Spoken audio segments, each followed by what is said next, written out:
नमस्कार दोस्तों, मेरा नाम है Ashish Rathore. Indian Rail Dynamics channel में आपका स्वागत है। अगर आज आप मेरे चैनल पर नए आए हैं, कंटेंट पसंद आए तो सब्सक्राइब करना मत भूलिएगा। दोस्तों, आज बात करेंगे हमारे देश के डेडिकेटेड फ्रेट कॉरिडोर्स के बारे में। आज हमारे देश में पैसेंजर ट्रेन्स की जितनी मांग है, उतनी ही मांग हमारी मालगाड़ियों की भी है। आज अगर लॉजिस्टिक की कॉस्ट को कम करना है और रेलवे को अपना शेयर बढ़ाना है लॉजिस्टिक के ट्रांसपोर्टेशन में, तो ऐसे में ऐसे कॉरिडोर्स की ज़रूरत पड़ेगी ही, जहां पर सिर्फ मालगाड़ियां ही चलती हैं। ऐसे में देश में 2014 के बाद से फिजिकली तौर पर रूप लेने वाले हमारे डेडिकेटेड फ्रेट कॉरिडोर अब दिखाई दे रहे हैं, इनके बहुत अच्छे परिणाम। तो ऐसे में 2 कॉरिडोर अभी बनाए जा रहे हैं, ईस्टर्न डेडिकेटेड फ्रेट कॉरिडोर और वेस्टर्न डेडिकेटेड फ्रेट कॉरिडोर, जो कि WDFC के नाम से जाना जाता है। तो EDFC की अगर बात करते हैं तो ये पंजाब के लुधियाना से शुरू होकर बिहार के सोनगर तक जाता है। यह हिस्सा 1337 किलोमीटर का हिस्सा है और इस हिस्से में ट्रैक लाइन का काम जो है वो कंप्लीट हो चुका है 100%, जो कि आप लोग 2017 से लेकर के अभी तक मेरे चैनल पर देखते आए होंगे। ईस्टर्न डेडिकेटेड फ्रेट कॉरिडोर का काम 2023 में कंप्लीट हो चुका है। काफ़ी अच्छा ईयर रहा है ये डेडिकेटेड फ्रेट कॉरिडोर्स की प्रोग्रेस में। लुधियाना से लेकर खुर्जा तक का कॉरिडोर आखिरी में अभी इसका भी ऑपरेशनल रन हो चुका है शुरू। यहाँ पर सभी ट्रायल सफल रहे। खुर्जा से लेकर भावपुर सबसे पहले यही सेक्शन खुला था और अभी हाल ही में 18 दिसंबर 2023 को प्रधानमंत्री नरेंद्र मोदी जी ने कानपुर के नज़दीक भावपुर के इस स्टेशन से सीधा दीनदयाल उपाध्याय तक DFC का 402 किलोमीटर का जो सेक्शन है उसको ऑफिशियली देश को समर्पित कर दिया। अब यहाँ पर ऑफिशियल तौर पर कमर्शियल रन्स हो पाएंगे। इस एरिया को मैं आपको यूट्यूब चैनल पर दिखा भी चुका हूँ, यहाँ पर किस तरीके से मालगाड़ियाँ गुजर रही हैं। अभी यहाँ पर DFC की लाइन पर भी मालगाड़ियाँ गुजर रही हैं और साथ में ही रेलवे की लाइन पर भी। लेकिन ऐसे में अब मुझे लगता है कि अब यहाँ पर बहुत जल्दी ही सारी की सारी जो मालगाड़ियां हैं वो DFC पर शिफ्ट होने वाली हैं, क्योंकि ये सेक्शन ऑफिशियली भी खुल चुका है। कमर्शियल रन अभी भी यहाँ पर जारी है। DDU से आगे चलते हैं तो सोननगर, जो कि बिहार में पड़ता है, वहाँ तक का भी पूरा जो सेक्शन है पहले ही इसका भी जो ट्रायल है वो हो चुका है और यहाँ पर भी कमर्शियल रन स्टार्ट हो चुके हैं। अब देखिए DFC के हाथ में है कि कब वो पूरी तरीके से 1337 किलोमीटर को एक ऑफिशियली नरेंद्र मोदी जी के हाथ से अनाउंस करवा देंगे कि ये पूरा काम कंप्लीट हो गया है। क्योंकि अब यहाँ पर काम तो कंप्लीट है, कुछ कुछ जगह पर लगता है कि DFC अभी भी कुछ छोटा मोटा वर्क कर रहा है। यही कारण है उन्होंने अभी 100% इसको नहीं बोला है कि हम इसको चालू कर देंगे। लेकिन हाँ, हम लोग जानते हैं, जैसे कि हम देख पा रहे हैं ट्रेन चल रही हैं, यहाँ पर बहुत जल्दी ही अनाउंसमेंट हो सकती है कि EDFC का उद्घाटन होने वाला है पूरा का पूरा एंटायर लुधियाना से लेकर सोननगर तक। अब सोननगर से आगे तक की बात करते हैं दोस्तों, तो वहाँ पर डानकुनी तक का जो हिस्सा है वाया आंदल होते हुए, तो सोननगर डानकुनी जो सेक्शन है वो 538 किलोमीटर का है। इस प्रोजेक्ट को PPP मॉडल के द्वारा फंडिंग तो नहीं मिल पाई और आखिरकार अब रेलवे ने तय किया कि यहाँ पर जो रेलवे के एग्जिस्टिंग रेलवे लाइंस हैं उन्हीं के साथ में और मल्टी लाइन बिछाई जाएंगी, जिनका प्रोजेक्ट अब शुरू हो चुका है। 2024 तक ये खत्म हो सकता है और ये मल्टी ट्रैकिंग का प्रोजेक्ट जो है ये DFC को पूरी तरीके से हेल्प करेगा। और जो डानकुनी तक का सेक्शन है वहाँ से और जो पोर्ट की कनेक्टिविटी है वेस्ट बंगाल के, वो भी मिल जाएगी EDFC को। EDFC हेल्प करने वाला है हमारे देश में कैरी करने में ग्रेन्स, फूड्स, जो कि उत्तर प्रदेश में काफ़ी मात्रा में उगाया जाता है। इनकी जो पूरी की पूरी पैदावार है उसको बहुत ज़्यादा सपोर्ट मिलेगा इस तरीके के एक सस्ते ट्रांसपोर्टेशन के जरिए।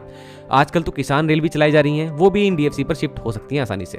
साथ में ही बहुत इंपॉर्टेंट प्रोजेक्ट ये इसलिए भी है क्योंकि यहाँ पर raw materials, raw metals like steel और आयरन, इस तरीके के जो मेटल हैं उनको ले जाने में ये कॉरिडोर बहुत हेल्प करने वाला है। साथ में ही सबसे इंपॉर्टेंट, देश की जो कोल बेल्ट है जहां से कोयला आता है देश के बड़े बड़े पावर प्लांट्स तक, दिल्ली NCR में, यहाँ पर EDFC सीधा कनेक्टिविटी प्रोवाइड कराने में सफल हो रहा है पावर प्लांट को। चलिए अब बात करते हैं वेस्टर्न डेडिकेटेड फ्रेट कॉरिडोर यानी कि WDFC की।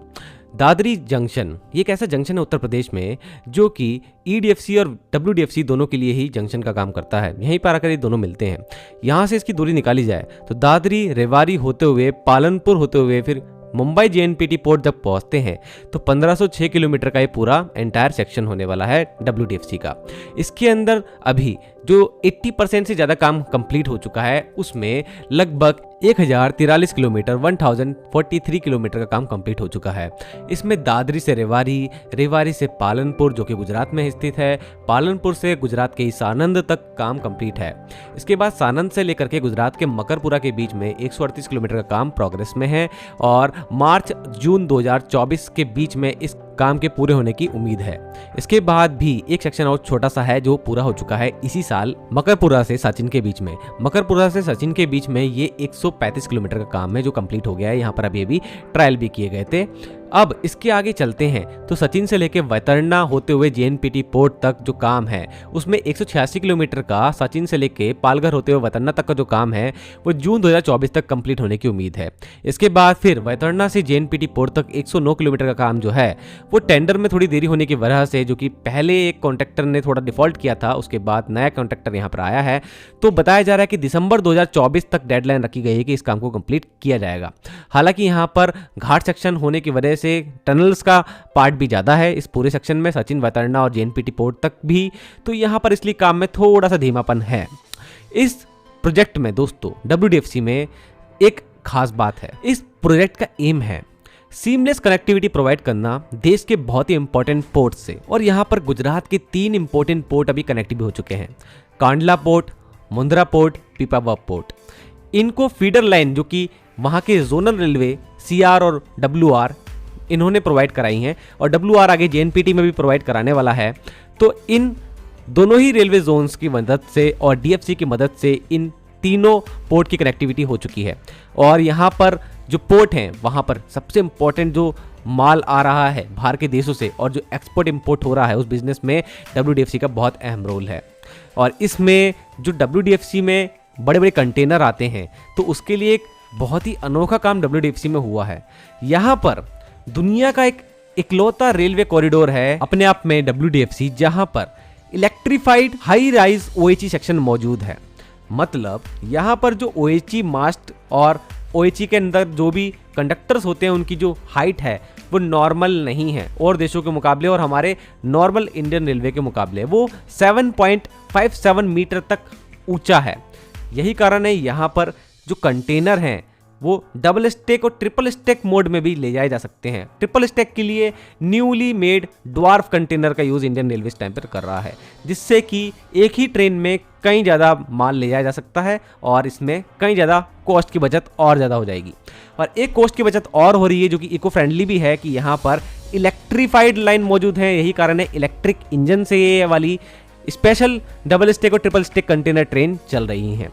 अब इतनी सारी ट्रेन्स को एक साथ कंट्रोल भी करना है तो यहाँ पर दुनिया के सबसे बड़े ऑपरेशनल कंट्रोल सेंटर OCC भी बनाए गए हैं दोनों ही कॉरिडोर्स के लिए, जो कि चालू भी हो चुके हैं। ईस्टर्न डेडिकेटेड फ्रेट कॉरिडोर के लिए प्रयागराज में OCC बनाया जा चुका है जो कि लगभग 3 साल पहले चालू हो गया था, और अभी 2023 में ही अहमदाबाद में WDFC के लिए भी OCC बनाया गया था, वो भी चालू हो चुका है। इन OCCs में SCADA और PLC बेस्ड बहुत ही उन्नत टेक्नोलॉजी के द्वारा यहाँ पर निगरानी रखी जा रही है ट्रेन के ऑपरेशन में, जहाँ पर बिल्कुल भी एरर की कोई गुंजाइश ही नहीं है। पूरी तरीके से डिजिटल है और वर्ल्ड क्लास टेक्नोलॉजी पे बेस्ड भी है। तो दोस्तों यहाँ पर आप लोगों को कई बार बहुत ही भीम का लोकोमोटिव दिखे होंगे, जैसे कि बैक 12B और WG9 का 9000 HP का वर्जन, और साथ में ही WDG6G, WDG4G जैसे डीजल इंजन्स भी, जो कि स्पेशली जनरल इलेक्ट्रिक ने इंडिया के लिए डिज़ाइन किए हैं, जो कि लो कंबशन इंजन भी हैं और इससे पर्यावरण को कम ही नुकसान होता है, लो एमिशन होता है इसके अंदर जहरीली गैसों का। तो दोस्तों इस तरीके से नए नए लोकोमोटिव्स भी भारतीय रेलवे में DFC के लिए डिज़ाइन किए जा रहे हैं, ईस्टर्न हो या वेस्टर्न दोनों के लिए ही। यहाँ पर WDFC में और EDFC में एक बहुत ही अच्छा काम और होता दिख रहा है कि ये नए नए कॉर्पोरेट्स के साथ में, नई नई कंपनीज के साथ में, जो बड़ी बड़ी जाइंट हैं उनके साथ में डील कर रही हैं, MOE साइन कर रही हैं। जैसे कि वेस्टर्न डेडिकेटेड फ्रेट कॉरिडोर में अमेजोन ने पार्सल ट्रेन शुरू करी है और अमूल इंडिया ने यहाँ पर मिल्क ट्रेन चलाना भी शुरू कर दी है, जिसका जिक्र हमारे प्रधानमंत्री नरेंद्र मोदी जी भी कर चुके हैं। कैसे गुजरात से दिल्ली NCR में दूध कितना जल्दी आ जा रहा है, वो भी आधे टाइम में। और यहाँ पर ट्रक ड्राइवर्स को भी बहुत ज़्यादा बेनिफिट मिल रहा है इस ट्रक वन ट्रेन सर्विस का। तो इस तरीके से हमारा 1,24,000 करोड़ रुपए का एक बहुत ही बड़ा ह्यूज रेलवे प्रोजेक्ट अभी चल रहा है देश में, और लगभग 80% से ज़्यादा का दोनों में ही कंप्लीशन हो चुका है एंटायर WDFC और EDFC में। तो दोस्तों ऐसे ही बने रहिएगा आप मेरे चैनल के साथ में, मैं आपको जानकारी देता रहूंगा। इसलिए आप लोगों को क्या करना है, सिर्फ चैनल को सब्सक्राइब कर लेना है, बेल आइकन को क्लिक कर देना है, जिससे कि आपको नोटिफिकेशन सबसे पहले मिलता रहे मेरी वीडियोस का, और दोस्तों के साथ शेयर कर दीजिएगा जो कि इस तरीके के टॉपिक्स में इंटरेस्टेड रहते हैं। तो दोस्तों आज के लिए इतना ही। वंदे मातरम, भारत माता की जय।